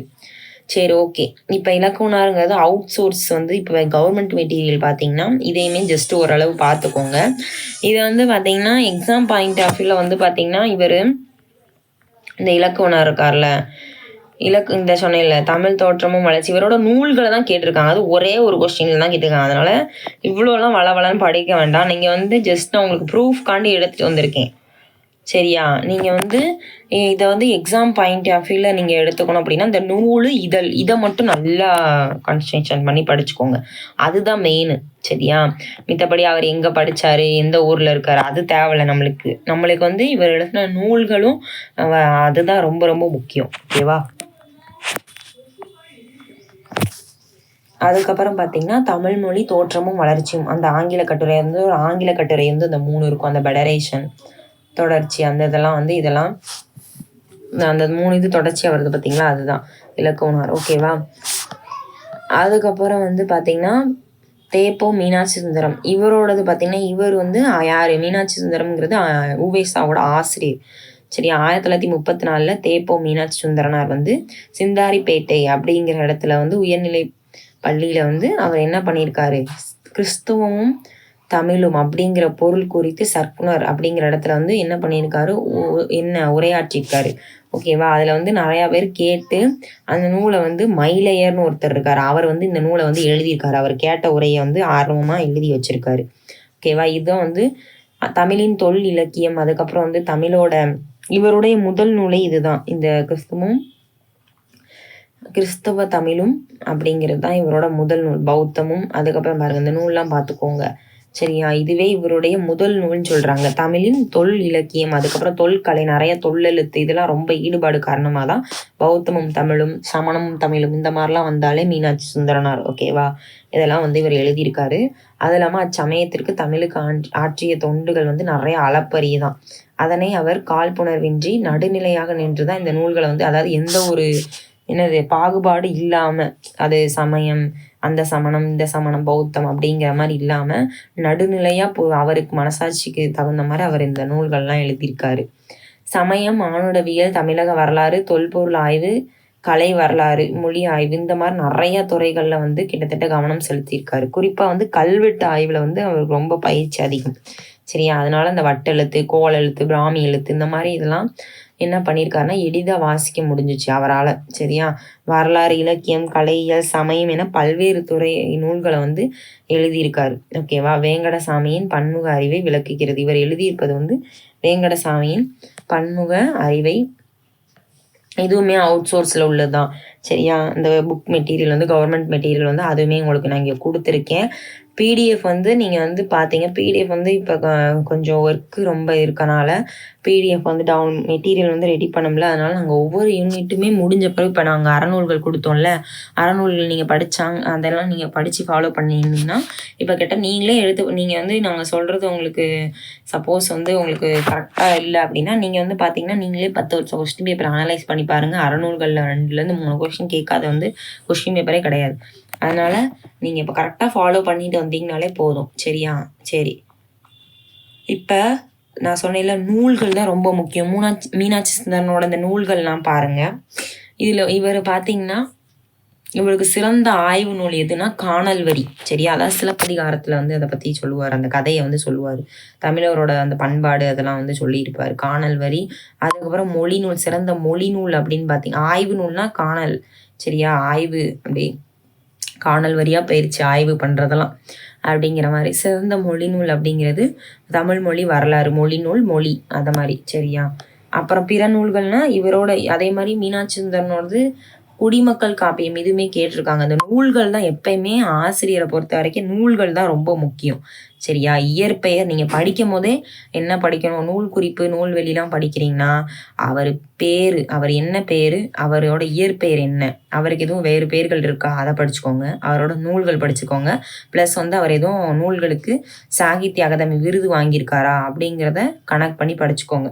இல்லைன்னா முதல் நூல் ஃபஸ்ட்டு முதல் நூல் எது அந்த மாதிரி படிங்க. நூல்கள் தான் ரொம்ப முக்கியம். சரியா? பிற நூல்கள்ங்கிறது குடிமக்கள் காப்பியம், இது வந்து ப்ரீவியஸ் இயரில் கேட்டிருக்காங்க. பிறந்தது எப்படியோ, தமிழா நினைத்து பார், சமண தமிழ் இலக்கியம், குசேலர் இந்த மாதிரி இதெல்லாம் எழுதியிருக்காரு. குடிமக்கள் காப்பியம் அப்படிங்கிறது பார்த்தீங்கன்னா இவர் சொல்லியிருக்கேன்ல சிலப்பதிகாரத்தை பற்றி எழுதியிருப்பார். அது குடிமக்கள் காப்பியம்னாலே சிலப்பதிகாரத்தோட வேறு பெயர்கள் தானே, அதை வந்து கட்டுரை. சரியா? இவர் வந்து குடிமக்கள் காப்பியம் அப்படிங்கிறத மீனாட்சி சுந்தரனார் தான் எழுதினார். அது எந்த தலைப்பில் எழுதினாரு, ஆராய்ச்சி நூல்லாம் எழுது. காணல் வரி இந்த கேட்டிருக்காங்க பாருங்க, காணல் வரி இதெல்லாம் வந்து புக்லேயே கிடையாது, அவுட் சோர்ஸ்லேருந்து எடுத்தது. சரியா? கிட்டத்தட்ட பார்த்தீங்கன்னா தேப்பம் மீனாட்சி சுந்தரன் காணல் வரி புது வகையான ஒரு ஆராய்ச்சி நூல். சரியா? ஒரு ஆராய்ச்சினாலே புதுசாக. அதுக்கப்புறம் காப்பியத்தை காணல் வரி எனும் பகுதியை மையமாக இயக்கி செல்வது என்னும் கொள்கை, இதன் மூலம்தான் அதுக்கப்புறம் வந்து கொஞ்சம் கொஞ்சமாக அது வந்து நிலைநாட்டியிருக்காரு. ஓகேவா? அவர் ஆராய்ச்சி நூலை இந்த நூல் மூலியமா 2மே சரியானது தான். ஓகே, இதை பற்றி அதான் சொன்னேன்ல, மோஸ்ட்லி அவ்வளோவா கேட்கல. சரியா? அதுக்கப்புறம் இங்கே இந்த திராவிட மொழி குடும்பம் 9th புக்கில் வந்து ஒன்று கொடுத்துருக்காங்க. தேப்பம் மீனாட்சி சுந்தராங்கிறது அந்த அறிஞர்கள் வந்து தமிழ் இந்த திராவிட மொழிக்கு வந்து அவர் செஞ்ச பங்கை ரொம்ப அளப்பரியது அப்படிங்கிற மாதிரி சொல்லியிருக்காங்க. ஓகேவா? அதனால் அதையுமே இங்கே அவுட் சோர்ஸில் புக்கிலேருந்து கொடுத்துருக்கேன். புக்கில் தான் இருக்குது, இந்த கொஸ்டின் புக்கில் தான் இருக்குது. திராவிட மொழிகளின் ஆய்விற்காக பங்களிப்பு செய்தவர்கள் குறிப்பிடத்தக்கவர் யாருன்னா மீனாட்சி சுந்தரனார். சரியா? இதை தெரிஞ்சுக்கிட்டாலே போதும், நீங்கள் வேற எங்கேயும் படிக்க தேவையில்ல. நூல்கள் ப்ளஸ் வந்து அவரை பற்றி தெரிஞ்சால் போதும். சரி, இப்போ இது வரையும் பார்த்துட்டோமா? அடுத்து என்ன பார்க்க போகிறோம் அப்படின்னா, இதை வந்து நீங்கள் ஒரு தடவை பாருங்கள், கொஸ்டின்ஸ்லாம் பாருங்கள். அதுக்கப்புறம் ஈகை, திருக்குறளில் ஈகை அப்படிங்கிறது பார்க்க போகிறோம். சரியா? ஈகைனா என்ன? ஈகை அப்படிங்கன்னா ஈனாலே என்னது, கொடுத்து உதவுறது. சரியா? கொடுத்து ஈதல் அப்படிங்கிறது கொடுத்து உதவணும். ஈகை கை வந்து எப்படி இருக்கணும்? நம்மளோட கைகள் எல்லாமே கடவுள் நம்மளுக்கு 2 கைகள் கொடுத்துருக்காங்க. அந்த 2 கைகள் வந்து எதுக்கு கொடுத்துருக்காங்க அப்படின்னா, மத்தவங்களுக்கு கொடுத்து உதவுறதுக்காண்டி மட்டும் தான் கொடுத்துருக்காங்க. அப்படிங்கிறத ஞாபகம் வச்சுக்கணும். சரியா? அதனால தான் கை அப்படிங்கிற மாரி திருவள்ளுவர் வந்து அதுக்கான அதிகாரத்தையே வகுத்து வச்சிருக்காரு. ஓகேவா? ஈகைனா என்ன? எல்லாருக்கும் எப்படி? எல்லாருக்கும் என்னது? இருக்கிறவனுக்கு கொடுக்கறது ஈகை கிடையாது. இல்லாதவனுக்கு கொடுக்கறது தான் ஈகை. சரியா? அதான் வறுமையில வந்து இறந்து நம்ம கிட்ட நிக்கிறான் பாத்தீங்களா? அவனுக்கு கொடுக்கறது தான் என்னது அப்படின்னு கேட்டீங்கன்னா ஈகை அப்படிங்கிறத சொல்லியிருக்காங்க. சரியா? இங்க வந்து ஈகைக்கு ஜஸ்ட் ஒரு டெஃபினேஷன்ஸ் மாதிரி கொடுத்துருக்கேன். ஓகேவா?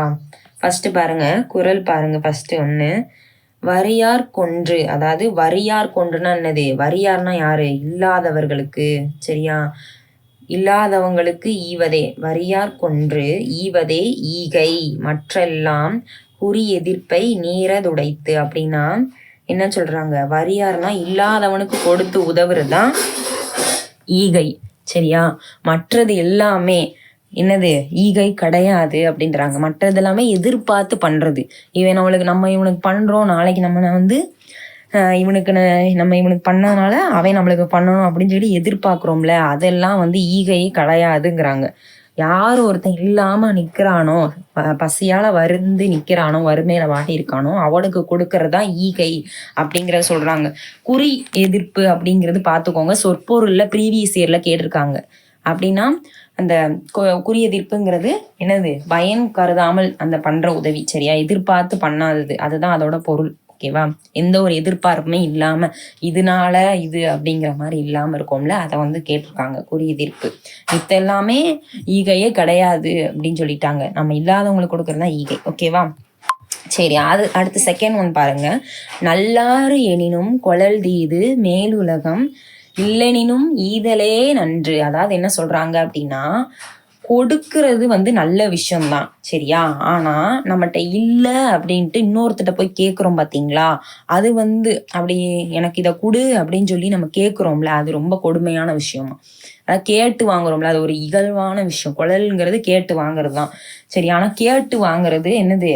ஒரு ஒரு இகழ்ச்சியான விஷயம் அப்படின்னு சொல்லி சொல்றாங்க. அதனால மேலுலகமே ஆனாலும், நம்ம எந்த இடத்துக்கு போனாலும், மேலுலகத்துக்கு போனாலுமே சரி, நீங்க என்ன பண்ணணும் அப்படின்னா, மேலுலகம் இல்லை அப்படி நம்மளுக்கு இல்லை அப்படிங்கிறனாலும் கூட நம்ம என்ன பண்ணணும்? ஈதல் தான் நம்ம பண்ணணும். ஈதல்ங்கிற ஒரு நல்ல விஷயத்த வந்து நம்ம பண்ணணும் அப்படிங்கிறத சொல்றாங்க.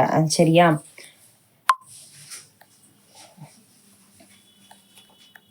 பிறருக்கு கொடுப்பதுதான் சிறந்தது. அதுக்கப்புறம் பாருங்க, மூணாவது, இல்லெனினும் எவ்வம்னா துன்பம்னு அர்த்தம். சரியா? உரையாமை ஈதல் குலனுடையான் கண்ணை உள்ள. அதாவது என்ன சொல்றாங்க அப்படின்னா, ஒருத்தன் வந்து நம்ம கிட்ட அவன் நம்மளுக்கு தெரியுது, அவன் வந்து ரொம்ப பசியா இருக்கான், அவனுக்கு வந்து சாப்பிட்றதுக்கு வந்து எதுவுமே இல்லை அப்படின்னு சொல்லி நம்மளுக்கு தெரியுது. அவன் நம்ம கிட்ட கேட்கணும் அப்படின்னு வந்து எதிர்பார்க்க கூடாது. எனக்கு சாப்பாடு கொடு அப்படின்னு சொல்லி இறந்து நிக்கணும்னு நம்ம எதிர்பார்க்க கூடாது. அது வந்து நல்ல குடியில பிறந்தவங்களுக்கு அழகே கிடையாது. சரியா? அவன் கேட்கறதுக்கு முன்னாடியே நம்ம வந்து என்ன பண்ணணும் அப்படின்னா, அவனுக்கு என்ன பண்ணணும்? உதவி செய்யணும். சாப்பாடு இல்லை, இந்தா சாப்பிட்றியா அப்படின்னு சொல்லி கேட்குறான் பாருங்க, அவன் தான் நல்ல குடியில பிறந்தவன் அப்படின்னு சொல்லி திருவள்ளுவரே சொல்லியிருக்காரு. சரியா? அததான் சொல்றாங்க. அவன் எவ்வம்னா அந்த துன்பத்துல வாடி இருக்கான், முகத்தை பார்த்தே சொல்லுவாங்களே, நீ பசியோட இருக்கான் போல அப்படின்னு சொல்லிட்டு, அந்த மாதிரி அவன் பண்றான் பாத்தீங்களா, அவன் வந்து எல்லாருமே நல்ல குடியில வந்து பிறந்தவங்க அப்படிங்கிறத வள்ளுவர் சொல்றாரு. ஓகேவா? அடுத்து, இன்னாது இறக்கப்படுதல் இறந்தவர் இன்முகம் காணும் அளவு. அதாவது என்ன சொல்றாங்கன்னா, இன்னாதுங்கிறவன் வந்து என்ன பண்ணுவான்? நம்ம கொடுக்குறோம் பாத்தீங்களா, கொடுக்குறவங்களும் துன்பப்படுவான், அதை வந்து வாங்கிக்கிறவனும் துன்பப்படுவான் அப்படிங்கிறதா இந்த குறள். அதாவது என்ன சொல்றாங்கன்னா, நம்ம கொடுக்கறத வந்து நம்ம கொடுத்து முடிச்ச பிறகு அவன் முகம் வந்து மலர்ச்சி அடையும் பாத்தீங்களா, சரிப்பா சாப்பிட்டான்ப்பா, திருப்தி ஆயிட்டான்ப்பா, அவன் முகத்தை பாக்குற வரைக்கும் ஐயோ சரி அவனுக்கு கிடைச்சிருமா, அவனுக்கு சாப்பாடு, இப்போ ஒருத்தனுக்கு சாப்பாடு இல்லை, அங்க நின்றுட்டு இருக்கான், ஏதோ ஒரு உதவி கேட்டுட்டு இருக்கான், ஐயோ அப்படின்னு சொல்லி நம்ம வருந்துவோம்ல, அந்த வருந்துறான் பாத்தீங்களா, ஏதாவது ஒரு எமோஷன் சீன் வந்து நம்மளுக்கு முன்னாடி வந்துச்சு, நம்ம கண் கலங்குறோம்ல, அந்த அளவுக்கு அதை வந்து ஒரு உண்மையிலே ஒரு ஈகை மனம் உடையவனுக்கு வந்து அந்த மனசு வந்து கலங்குமா. அவன் கஷ்டப்படுறான், அவனுக்கு ஏதாவது பண்ணணும் அப்படிங்கிற மாதிரி மனசு ஏங்கும். அதை பார்த்து கண் கலங்கும். அதுதான் சொல்கிறாங்க. இன்னாதுங்கிறது இறந்தவர். அது 2 பேருமே வந்து என்ன பண்ணுவாங்க, கஷ்டப்படுறாங்க. 2 பேர் முகத்துலையுமே அந்த இது வருது. அவன் முகத்தை, அந்த இல்லாதவன் முகத்தோட மகிழ்ச்சி, அவன் முகத்துல மகிழ்ச்சி வர்ற வரைக்கும் இந்த இருக்கிறவன் முகம் வந்து இதாகுது அப்படின்ற மாதிரி சொல்கிறாங்க. சரியா? அதுக்கப்புறம் பார்த்தீங்க அப்படின்னா, ஆற்றுவார் ஆற்றல் பசி ஆற்றல் அப்பசியை மாற்றுவார் ஆற்றலின் பின். அதாவது என்ன சொல்றாங்க இந்த இதுல, என்ன சொல்றாங்க அப்படின்னா, இப்ப முனிவர்கள்லாம் இருப்பாங்க. முனிவர்கள், அதுக்கப்புறம் நிறைய வந்து துறவிகள்லாம் வந்து தவம் இருப்பாங்க பார்த்தீங்களா. அவங்க வந்து பசியை வந்து அடக்கி வச்சுட்டு தவம் இருப்பாங்க. சரியா? அது வந்து ஒரு ஒரு ஒரு விதமான ஒரு ஒரு ஒழுக்கமான விஷயம்னு வச்சுக்கோங்க. ஆனா அதை விட என்னது, அந்த முனிவர்கள் பிறவி அந்த மாதிரி இருக்காங்கல்ல, இருக்காங்களா, அவங்கள விட யார் வந்து சிறந்தவங்க அப்படின்னா, ஒருத்தன் பசியோட இருக்கான் அப்படின்னா அவனுக்கு வந்து சாப்பாடு போட்டுட்டு அவனை வந்து என்ன பண்றான், அவன் பசியை வந்து தீர்த்து வச்சிடறான் பார்த்தீங்களா, அவன் தான் அதை விட பெரியவனா அப்படிங்கிறத திருவள்ளுவர் சொல்றாரு. சரியா? ஆற்றுவார் ஆற்றல் பசி ஆற்றல் அப்பசியை மாற்றுவார்னா அந்த பசியவே என்ன பண்ணிட்டான், அவன் வந்து இல்லாம ஆக்கிட்டான் பார்த்தீங்களா, அவன் தான் பெரியவன், அந்த தவ முனிவர்களை விட அவன் பெரியவன் அப்படிங்கிற மாதிரி சொல்றாங்க. ஓகே, அடுத்து பாருங்க. அற்றார் அழி பசி தீர்த்தல் அஃதொருவன் பெற்றான் பொருள் வைப்புலி. அதாவது என்ன சொல்றாங்கன்னா, வைப்புலியா நம்ம நாலடியார்லயே படிச்சிருப்போம். வைப்புலிங்கிறது பொருள் சேர்த்து வைக்கும் இடம். சரியா? அதாவது என்ன சொல்றாங்க இந்த இதுல வந்து, என்ன சொல்றாங்க அப்படின்னா, பொருள் சேர்த்து வச்சு என்ன பண்ண போற, பொருள் வந்து நீ எல்லா நாளும் சேர்த்து வச்சு அது ஒரு நாள் இல்லாம தான் போகும்போது நம்ம எதையுமே கொண்டு போறதே கிடையாது. சரியா? ஆனா இருக்கிற வரைக்கும் நம்ம என்ன பண்ணணும், காசு நிறையா இருக்குன்னா இந்த இல்லாதவங்க, சாப்பாடு இல்லாதவங்க, வறுமையில இருக்கவங்களுக்கு உதவி செஞ்சினா அது வந்து புண்ணியம் தானே, புண்ணியத்துல தானே சேரும். ஆனா நீ காசு சேர்த்து வச்சு உன் கூட வந்து அந்த காசு வரப்போகுது இல்லை, அது வந்து உனக்கு எந்த விதம் பயனும் தரதில்லை. அப்பனா என்ன சொல்றாங்க அப்படின்னா, அந்த அடிப்பசி, அந்த பசியை இருக்கும் போது, காசு இருக்கும் போது அந்த பசியோட இருக்கிறவங்கள வந்து உடம்பு அவங்களுக்கு ஹெல்ப் பண்ணி எல்லாமே பண்ணிட்டு போ, கடைசியில என்ன செல்வத்தை கொண்டா போற, அதை தான் சொல்றாங்க. இந்த புண்ணியமாவது சேர்த்து வை அப்படிங்கிறது தான், அதுதான் ஒரு நல்ல பொருள், ஒருத்தன் நல்லா பொருள் வச்சிருக்கான அவனுக்கு அழகு அப்படிங்கிற மாதிரி சொல்றாங்க. புண்ணியத்தை சேர்த்து வை, காசை சேர்த்து வைக்காத, காசு சேர்த்து வச்சாலும் கொண்டு போல அப்படிங்கிற மாதிரி இந்த குறள்ல வந்து சொல்லியிருக்காங்க. ஓகேவா? அதுதான் ஒரு நல்ல செல்வமா. அப்புறம் பாருங்க, பாத்தூன் மறி யவனை பசி என்னும் தீப்பினி தீண்டல் அரிது. அதாவது என்ன சொல்றாங்கன்னா, பாத்தூன் அப்படிங்கிறது பகிர்ந்து உண்ணுதல். சரியா? பக்கத்துல இருக்கவனுக்கு இப்ப ஒரு சாப்பாடு இருக்கு, நம்ம மட்டுமே சாப்பிடக்கூடாது உட்காந்துக்கிட்டு, உனக்கு பக்கத்துல உள்ளவங்களுக்கு வந்து பகுத்து கொடுக்கணும். உனக்கு இது அப்படின்னு சொல்லி அந்த மாதிரி கொடுக்குறான் பாத்தீங்களா. கொஞ்சம் இருந்தாலும் தனக்கு மட்டுமே அப்படின்னு நினைக்காம, பக்கத்துலனா மரிங்கிறது பக்கத்துல உள்ள எல்லாருக்கும் பகுத்து கொடுக்கறவனுக்கு பசிங்கிற ஒரு தீப்பினி, அதாவது என்ன சொல்றாங்க, பசி என்னும் அந்த தீப்பினி வந்து தீண்டவே தீண்டாவான். அவன் என்னைக்குமே பசியோட இருக்க மாட்டான். அவனுக்கு எப்படினாலும் சாப்பாடு வந்து கிடைச்சிக்கிட்டே இருக்குமா. யார் வந்து ஒருத்தனுக்கு பசி இல்ல, ஒருத்தனுக்கு வந்து பகிர்ந்து அந்த இதை கொடுக்குறாங்களோ, பகிர்ந்து சாப்பாடை கொடுக்குறாங்களோ, அவங்களுக்கு பசிங்கிறது தீண்டுறது வந்து அரிதுங்கிறாங்க. அது ரேர். அந்த பசியாவே அவன் இருக்க மாட்டான். ஏன்னா கொடுக்குற கை தான் என்ன பண்ணுவான், அடுத்து வந்து நம்ம எவ்வளவுக்கு எவ்வளவு கொடுக்குறோமோ அந்த அளவுக்கு நம்மளுக்கு வந்து கடவுள் ஏதோ ஒரு ரூபத்துல வந்து கொடுத்துட்டே இருப்பாரு. சரியா? அதுக்கப்புறம் பாருங்க, ஈத்துவக்கும் இன்பம் அறியார்கள் தாமுடைமை வைத்திலக்கும் வன்கணவர். அதாவது என்ன சொல்றாங்க, இந்த பொருள் எவ்வளவோ பொருளை நீங்க வன்கணவர்கள்னா யாரு, கொடியவர்கள், ரொம்ப வன்கணவர்கள்னா கொடியவர்களே, முட்டாள்களே அப்படின்னு சொல்றாங்க. அதாவது எவ்வளோ செல்வத்தை நீ சேர்த்து வை, எவ்வளோ செல்வத்தை சேர்த்து வச்சாலும் அதை ஒரு காலத்துல நீ இழக்கதான் போற. அதனால இல்லாதவங்களுக்கு உதவி செஞ்சுட்டு போ, அதுதான் ஒரு நல்ல விஷயம். அது வந்து அப்படிங்கிறதா இது, அதுதான் சொல்றாங்க. சரியா? கொடுக்காமல் வச்சிருந்து என்ன பண்ண போற அப்படிங்கிறாங்க. அதுக்கப்புறம் இரத்தலி நின்னாது மன்ற நிரம்பிய தாமே தமியர் உணல். அதாவது இந்த இதுல என்ன சொல்றாங்க அப்படின்னா, அதாவது இங்க வந்து என்ன சொல்றாங்க அப்படின்னா, ஒருத்தவங்களுக்கு வந்து கொடுக்க முடியல, அதாவது இரத்தல்னா கொடுக்கறது. சரியா? அதாவது ஒருத்தவங்களுக்கு கொடுக்காம நம்ம மட்டுமே சாப்பிட்றது. நிரப்பிய தாமே தமியர் உணல், நம்ம மட்டுமே சாப்பிட்டுக்கிட்டே இருக்கணும், நம்மளுக்கு மட்டும் அப்படிங்கிறது அப்படி இருக்கக்கூடாது. பிறவங்களுக்கு வந்து கொடுத்து உதவணும். அது வந்து கொடுத்து உதவாம இருக்கிறது அது ஒரு துன்பமான செயல், கொடிய செயல். அதை விட ஒரு கொடிய செயல் இந்த உலகத்துல கிடையாது அப்படிங்கிறதா இந்த குறள்ல சொல்றாங்க. சரியா?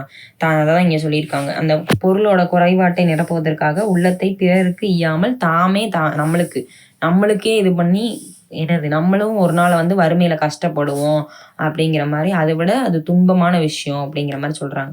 அடுத்து சாதலின் இன்னாததில்லை இனிது ஈதல் ஈயா கடை. அதாவது என்ன சொல்றாங்கன்னா, சாவ விட இந்த உலகத்துல பார்த்தீங்கன்னா, சாதல்னா சாவுறது. சரியா? சாவ விட துன்பமானது ஏதாவது இருக்கா? அது கிடையவே கிடையாது. சாவ விட துன்பமானது எதுவுமே கிடையாது. அதே மாரி வறியவர்கள்னா இல்லாதவங்களுக்கு சரியா? அந்த ஒருத்தவங்களுக்கு இல்ல அப்படின்னு வந்து கேட்குறாங்களா? அப்படி வரும்போது அந்த சாகுறதே இனிமையானது. அவங்களுக்கு கொடுக்க முடியலன்னு தெரிஞ்சுட்டா நம்மளுக்கு சாகுறதே இனிமையானது அப்படின்னு சொல்லி வள்ளுவர் சொல்லியிருக்காரு. சரியா? ஈதல் ஈயையா கடை அப்படின்னா, ஒருத்தவங்க வந்து கேட்குறாங்க நம்மளால குடுக்க முடியலன்னா, அப்ப அந்த சாவ விட கொடுமையானது எதுவுமே கிடையாது. ஆனா அந்த இடத்துல அந்த வறிய இத விட சாகுறது இனிமையானது அப்படிங்கிறது சொல்லிட்டாங்க. சரி, ஓகே. இந்த இத நம்ம பார்த்துட்டோம். சரியா? இப்ப வந்து இந்த தலைப்புல எக்ஸாம் பாயிண்ட் ஆஃப் வியூல ஓவேசா ரொம்ப முக்கியமான தலைப்பு. சரியா? ஓவேசா வந்து நாங்க வந்து இந்த குரூப் 2, குரூப் 4 அதுக்கேத்த மாரி ப்ரீவியஸ் இயர் கொஸ்டின் பேப்பர்லாம் அனலைஸ் பண்ணி ஒரு 50 முக்கியமான ஆன்லைன் டெஸ்ட் வந்து டிஸ்கிரிப்ஷன் அந்த இது கீழ குடுத்துருக்கேன். ஆன்லைன் டெஸ்ட்டஸ் அடிச்சு பாருங்க. அதுக்கப்புறம் எத்தன கரெக்ட் கொஸ்டின்ஸ் எல்லாத்தையுமே கமெண்ட் செக்ஷன்ல உங்களோட ஃபீட்பேக் சொல்லுங்க. ஓகேவா? நோட்ஸ் எப்படி எடுக்கிறதுனா, ஒரு பேப்பர் எடுத்துக்கோங்க. ஒன் டே ஒன் அப்படின்னு டாபிக் வைஸா போட்டுட்டு ஹிண்ட் மாரி சின்ன சின்னதா எழுதி வைங்க. இவ்ளோ இதெல்லாம் எழுத வேணாம். ஜஸ்ட் வந்து 1 மணி நேரம் மட்டும் உட்காருங்க. 1 மணி நேரம் உட்கார்ந்தாலே போதும். 1 மணி நேரம் படிச்சீங்கன்னா 1 மார்க்கு அவ்வளோதான். மார்க்கு தான் நம்ம படிக்கணுமே தவிர, அவ்வளோ படிக்கணும், இவ்வளோ படிக்கணும் அப்படின்றது வரக்கூடாது. சரியா? கூடவே வாங்க. அரசு வேலையோட போங்க. Thank you brother and sisters.